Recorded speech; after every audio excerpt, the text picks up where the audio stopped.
नोंसोरबो सिफुं दामनो गोसो दं नामा? सिफुंखौ बोरै दामो? जोंनि ट्रेडिशनेल बर'नि जि दोंबा गुदुं दोंबा गरंबा बे सिफुंखौ जों बोरै दामो बेखौ मा नोंसोर सोलोंबाबो हायाखै नामा? ओरैबायदि इजि माने फार्स्ट टाइम माने लासै लासै फारि बारलांबानो इजि जायो माने एसेग्राब गोराबो नङा दा नोंसिनि प्रेक्टिसनि सायाव जायो जेनेबा नोंसोर प्रेक्टिसखौ खालामबाय थानांगोन नोंसोरो बारे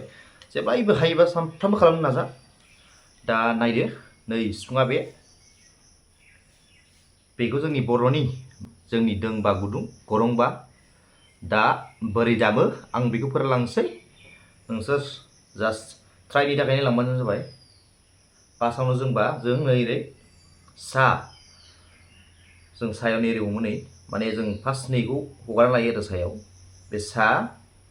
ओमफ्राय रे जै जुदि रे थांबाथाय नैबे खोब्बाय आरो रे ओमफ्राय दायो जोंनाथ' गा गैया नालाय डाइरेक्ट मा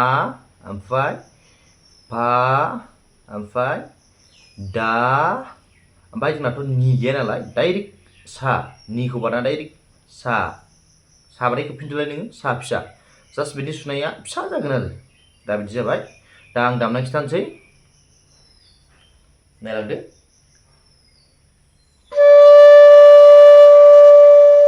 बे सा ओमफ्राय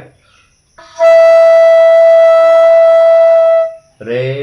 एबार मा एबार फा एबार दा एबार सा बेखौ हागौमानि बे खनायाव सुख्लायनो नाजा मानो होनबा फिसा गाबनांगौ बिनिया नैबे जिङाव सु होमबासो फैगोन बियो नङाबा फैनाय नङा बेखिनियानो आरो दा नों उल्था फैफिनदो बै फिसानिफ्राय दाना नैसिम फैफिनदो गाहायसिम गोजौनिफ्राय गाहायसिम नायलांदो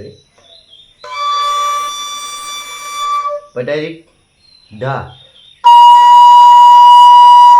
ओमफ्राय फा ओमफ्राय मा ओमफ्राय रे ओमफ्राय सा दा फार्स्ट स्टार्टिंआव जों बेखौ सोलोंग्रोनांगौ आरो फार्स्टआव नों गाबनायखौ जुजिदो जेनेबा गाबहोग्रोदो मोजां गुस्थिखौ मिलायहो गुस्थिखौ जेरैबो नागिरबाय था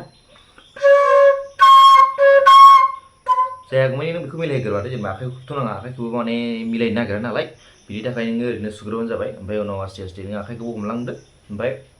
गाबनो स्टार्ट आरो एकदम नागिरबाय था मिलायगौमानि ट्राइ खालामबाय था सानफ्रामबो ट्राइ खालामबाय था होमबानो जालांगोन माने बेसेबांखि दामो माने आस्ते स्पिड जागोन आरो नोंनिया हायोबा सानफ्रामबो दसे सम 1 घन्टा 2 घन्टा सम होनो नाजा जेनेबा कन्टिनिउ नों जुदि सोलोंनो गोसोबा अब्ला नोङो मास मोनसेयावनो आरामसे हागोन आरो कमप्लिट गोसो बायदि फिदिंनो हागोन आरोखि दा होमबा आंनि भिडिअ बेखिनियानो सोलोंनो नाजादो बाय नेक्स्ट टाइम